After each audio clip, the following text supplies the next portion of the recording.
Alright guys, this is our weekly solos players guide to the Nightfall. This is our Titan variant. If you need a Hunter or a Warlock, look in the description box below. I'll have those links available for you to watch.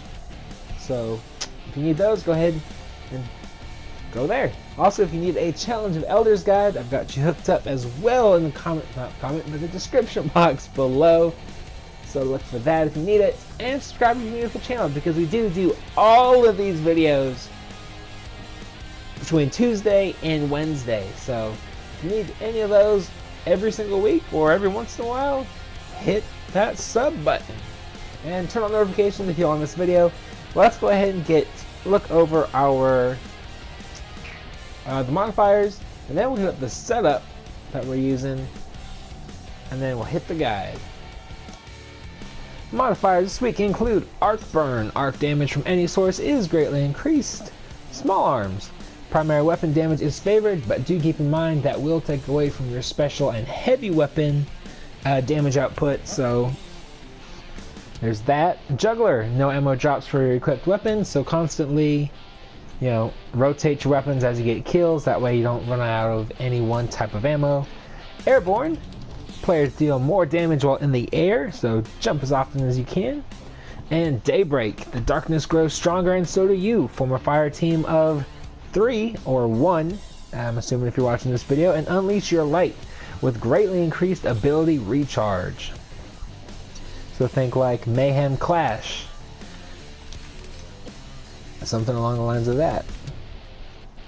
But anyways, as far as setup goes, we start off with Fatebringer, and that will take us all the way through the strike until the boss fight. We switch over to the Fang of Adept. I will say, I had a comment in my last video because I was wondering how well the Adept Chaos Dogma did. If you have that, he said it does 15,000 damage to the head. So if you've got that, definitely use that over Fang of Adept, because that thing wrecks, evidently. I'm gonna have to do that that raid next time it rolls around. We're using Ex Machina, but any sniper, high impact arc sniper will do.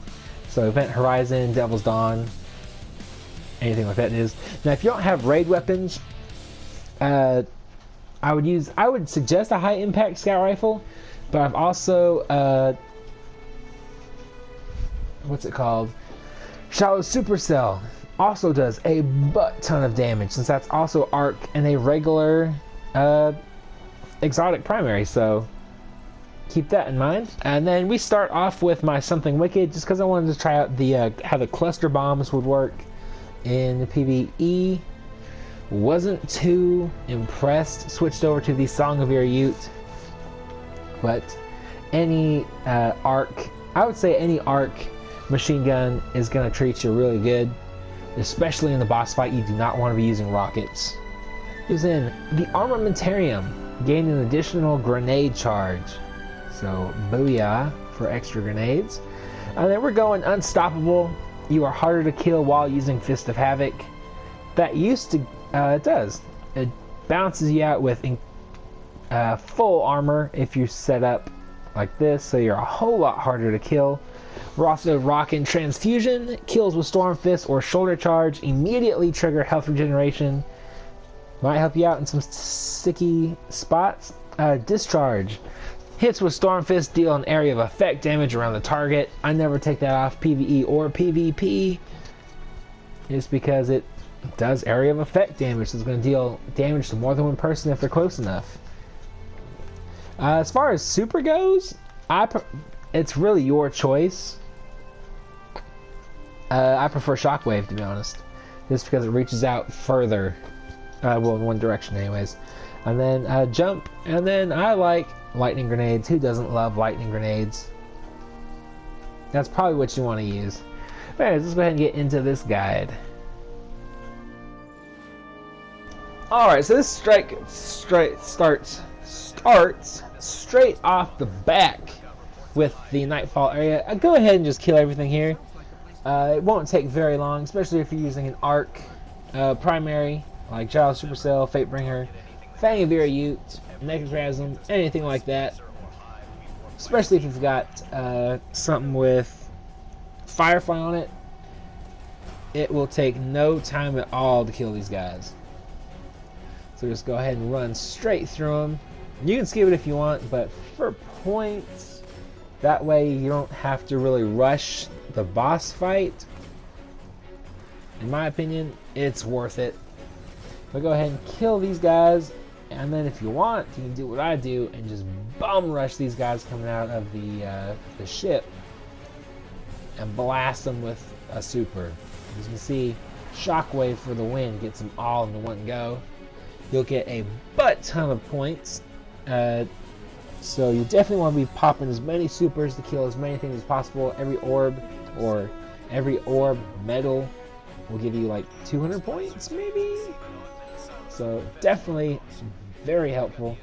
But once you get here, go ahead. I like to take out this servitor first, and the two vandals that go along with it. And then up here is where you need to be a little bit careful, because there is going to be one knight, and he will do arc damage, and he will hit you really hard. So just be careful of that.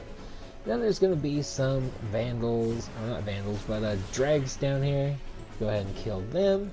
Pretty much just make sure everything is dead before you kill the Siva node. Because that way, once those doors open, you don't have to worry about getting shot from behind and the front. But after that, go ahead and kill the node, and then move on in.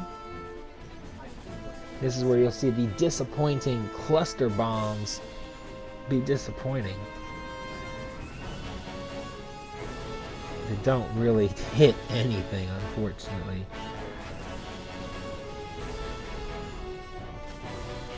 So out of the 3 enemies it hit, it killed 1. Not fantastic. But there are going to be a couple invis and a couple regular vandals, and then up top there's usually a couple dregs, but they're not always here. So, you know, just keep that in mind. And then run down over here. Gonna be a little dumb. You probably want to run to the other end. Where you're gonna see me run to, just so you get a better, clearer picture of where those shanks and everything are at. You have a long distance view of them, if you get what I'm trying to say.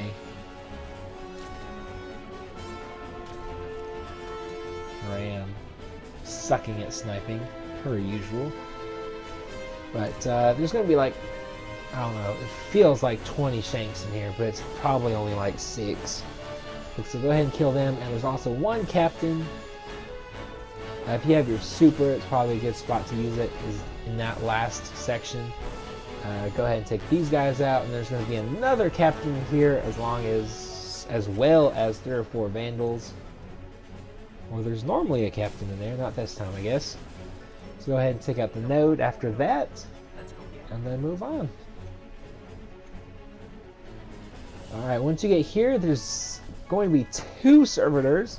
Sometimes they're both in the middle, sometimes they're not. I would just use my super on one of them.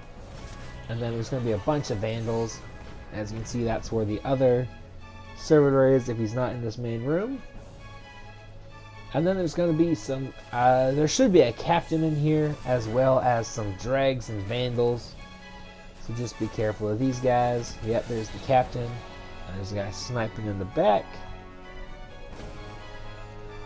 But they go down pretty quick and easy.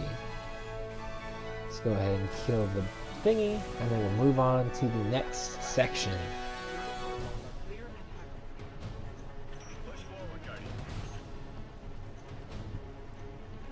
You can, if you want to, in the next section, just go ahead and pop your super, take them all out, but you will risk the machine gun turret things hitting you. So just be very careful.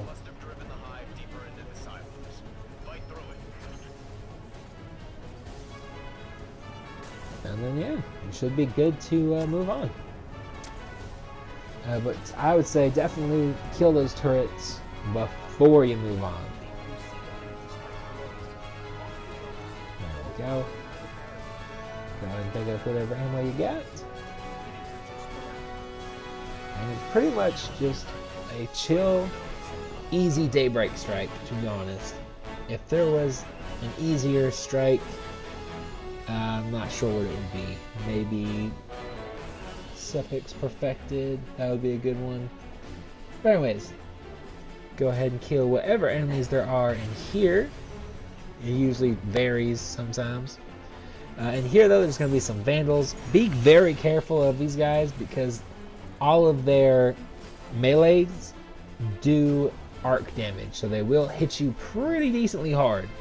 So just kind of stay back a little bit. There's no real rush, as you can see. We're more than halfway done with this strike, and we got 23 minutes left. Literally no rush whatsoever.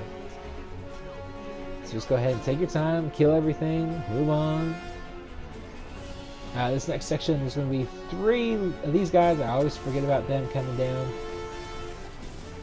Fist of Panicked right there for 2 dregs, which is whatever. Would have preferred to use it there where there's going to be like 5 or 6 drags, if not more, and a servitor. But once you kill all of them, go ahead and move on. There's going to be this guy trying to snipe, but he's no good. Alright, in this room, I believe there is a Siva node if you do need it. Try and go up there, and then I just give up. But there's also one in the final area. It's really easy to get to as well. You'll probably find an actual guide for those if you need them.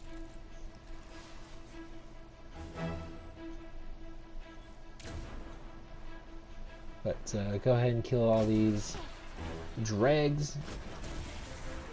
There's going to be about 4 or 5 of them. Maybe more, 6 or 7. And then we'll move on as soon as I find the right spot. I believe this is the room. If you jump above where you'll see me try and jump up to and fail, if you jump up on that and then walk into the little crates, I believe that's the one where that is. But anyways, come and find this platform because it takes you directly behind all the enemies and they have no idea where you're coming from, and you can just pick them off as they're running at you. So there's going to be 3 Invis Vandals and a Captain. That's all you're really going to need to worry about. Just kill them. And then sometimes there will be a heavy spawn box in this room, right where that servitor was. So it's not too much of a risk. It's just 3 shanks and 1 servitor in that room. No big deal at all. But go ahead and do that, and then you'll get to the final boss area where we are cheesing it. This is also where you want to switch over to a scout rifle of some kind. If you're using an adept Chaos Dogma, like I'm pretty sure I said at the beginning of this video, definitely rock that because it will do a ton of damage. But anyways, go ahead, and I would also switch to pulse grenades. Maybe not, depends. Just don't throw them. You'll see me die here, and then we'll kind of get on with things. Because it is a dumb death. Killed myself with my own grenade. But yeah, what you want to do is just pretty much stay back here. It's not going to be that exciting to watch, to be honest, so I might just speed through it. Rewards are going to be at the end. But the only thing that you're going to really have to worry about are these shanks that spawn from the ceiling. You want to kill as many of those as possible. Because they will get right where that bottom of that pillar is, and they can hit you, and they will melt you. They won't hit you with every shot, but they will hit you, and it does suck, so be very careful. But yeah, other than that, this is pretty much it right here. He will teleport to the just below you, and then again where he starts off, or he did in my Warlock run, I believe. So it all kind of depends on, I guess, here's where I die. Nice. But anyways, he will spawn in, teleport to several different spots as you do damage to him. Just be very careful. Also be careful where you're throwing your grenades. At the final like third of his health, where the ogre is like super enraged, because he can block not only your shots but your grenades, and you could get hit with your own grenade. And as you can see, that sucks. So, anyways, shouldn't be too bad. Like the video if you did find it useful. Subscribe if you're new to the channel, and I will talk to you guys later.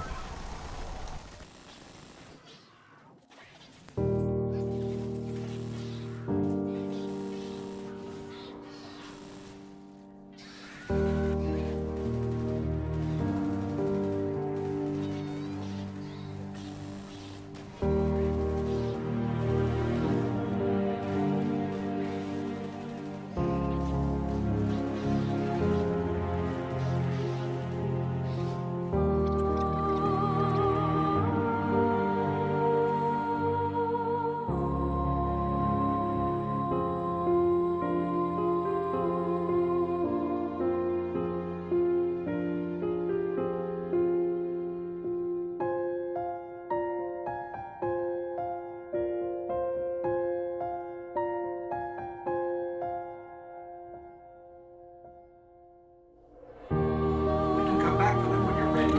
Let's get you